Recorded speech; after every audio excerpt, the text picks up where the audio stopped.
I used to believe 16 years was long enough for a secret to die. I was wrong. My name is Daniel Carter, and for 16 years I thought I knew exactly who my family was. My wife, Melissa, and our daughter, Emily. We had the kind of life that never made headlines. Mortgage, school runs, birthdays, arguments about money, Sunday dinners. Nothing perfect, but nothing I thought could destroy us either. Then, one Tuesday evening, my 16-year-old daughter said something that made the entire past suddenly feel like a lie. We were sitting at the kitchen table. Melissa was upstairs getting ready for bed, and Emily was finishing her homework. I asked her whether she needed help with anything. She looked at me for a second and said, "Dad, do you ever wonder what it would be like if you knew your real father?" I laughed because I thought she was joking. She didn't. I remember putting my coffee down very slowly. "What do you mean?" She shrugged, but her eyes moved toward the staircase. "Nothing. Forget it." That was the moment I should have known. For years, I had been the dependable husband. I worked, paid the bills, fixed whatever broke around the house, and showed up whenever my family needed me. When Emily was born, I cried harder than I expected. I held her in the hospital and promised I would protect her from anything the world could throw at her. I never imagined I might need to protect her from the truth about her own birth. Melissa and I had been married for 17 years. We met at a friend's barbecue when we were 24. She was funny, confident, and impossible to ignore. I fell for her. Our first years were good. But 16 years ago, something changed. Emily had been born the following year, and I remembered Melissa becoming strangely protective of her phone. She started taking calls outside. She would delete messages before I could see them. If I asked who she was talking to, she always had an answer. Work. A friend. Nothing important. I noticed it, but I trusted her. After Emily was born, I buried myself in being a father. I worked overtime. I bought a bigger house. I learned how to braid Emily's hair because Melissa was always too busy. I went to every school event, every parent meeting, every birthday. And Melissa never once gave me a reason to question Emily's paternity. Until recently. It started with little things. Emily had begun asking questions about my childhood. What color my eyes were when I was young. Whether I had naturally curly hair. Whether anyone in my family had green eyes. I thought she was doing some school project about genetics. Then one afternoon, she asked, "Dad, were you ever in Ohio before I was born?" I stared at her. "No. Why?" She smiled nervously. "Just wondering." I let it go. But the questions kept coming. Then came the photograph. It happened on a Saturday morning. I was cleaning the garage when I found an old storage box belonging to Melissa. Inside were birthday cards, photographs, receipts, and things I hadn't seen in years. One photograph stopped me cold. It was Melissa, younger, standing outside a hotel. Beside her was a man I recognized. His name was Ryan Mitchell. He had been Melissa's co-worker. And 16 years earlier, he had disappeared from our lives without explanation. I remembered asking Melissa about him back then. She told me Ryan had transferred to another branch. I believed her. I turned the photograph over. There was handwriting on the back. Some memories never really end. My hands went cold. I heard footsteps behind me. Emily stood at the garage door. She looked at the photograph. Then she looked at me. And instead of asking who Ryan was, she whispered, "You found it." For several seconds, neither of us spoke. "What do you know about him?" I asked. Emily's face changed. She looked scared.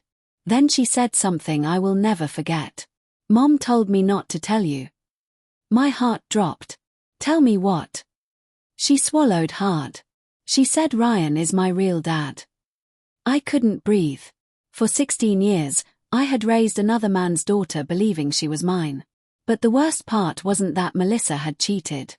It was that Emily had known. I realized this secret had been growing inside my family for years, while I was the only person who didn't know. I stared at Emily, waiting for her to take it back. She didn't. Instead, she started crying. "I found out 3 years ago," she whispered. Mom told me after I asked why I didn't look like you. 3 years. She had carried that secret since she was 13. Does Ryan know? Emily nodded. That answer hurt more than anything else. How long? I don't know. Mom said he knew from the beginning. I sat down on an old cardboard box because my legs suddenly felt useless. 16 years of birthdays. 16 Christmas mornings. 16 years of school projects, scraped knees, sleepless nights, and whispered promises. None of that felt fake. Emily was still my daughter. But Melissa had stolen something from me that could never be returned. That evening, I waited until Melissa came downstairs. She looked at me, then at the photograph on the table. Her face went completely white. Daniel. I raised my hand. Don't lie to me. She sat down. For the first time in 17 years, Melissa looked genuinely afraid of me. She admitted everything. 16 years earlier, while I was working out of town, she had an affair with Ryan. It lasted several months. When she discovered she was pregnant, she wasn't sure who the father was. Then Emily was born. A paternity test was never done. Melissa chose to stay with me because she believed I would be a better father. And Ryan? He never completely disappeared. He had been quietly communicating with Emily for years. I felt something inside me break. You let me raise his daughter while he watched from the sidelines. Melissa cried. I didn't know how to tell you. No, I said. You knew exactly how to tell me. You just didn't want to lose the life I provided. She had no answer. The next morning, I contacted an attorney. Not because I wanted to destroy Emily's life. Because I needed to protect what remained of mine. I also ordered a DNA test. The result came back 9 days later.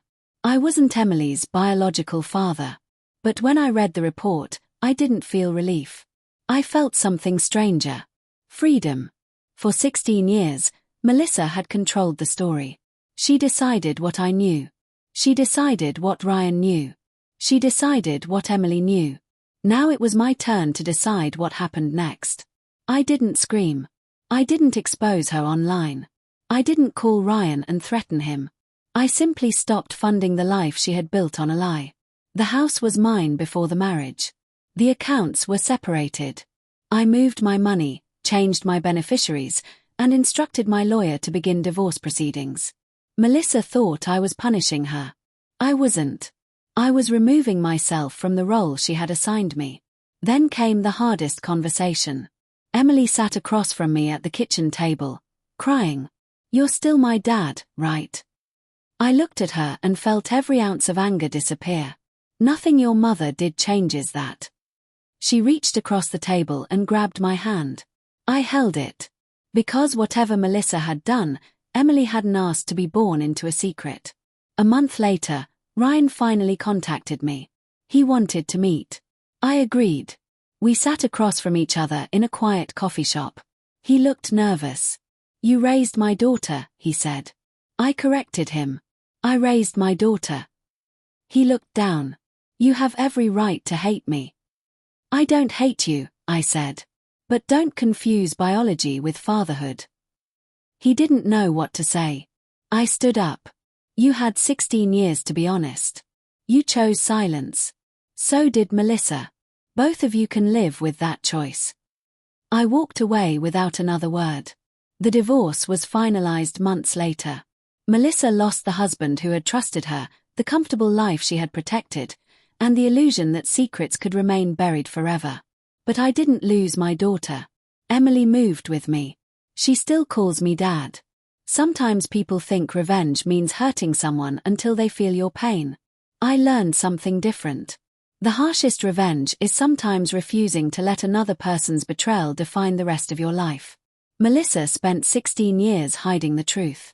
I spent those same 16 years loving a child who wasn't biologically mine.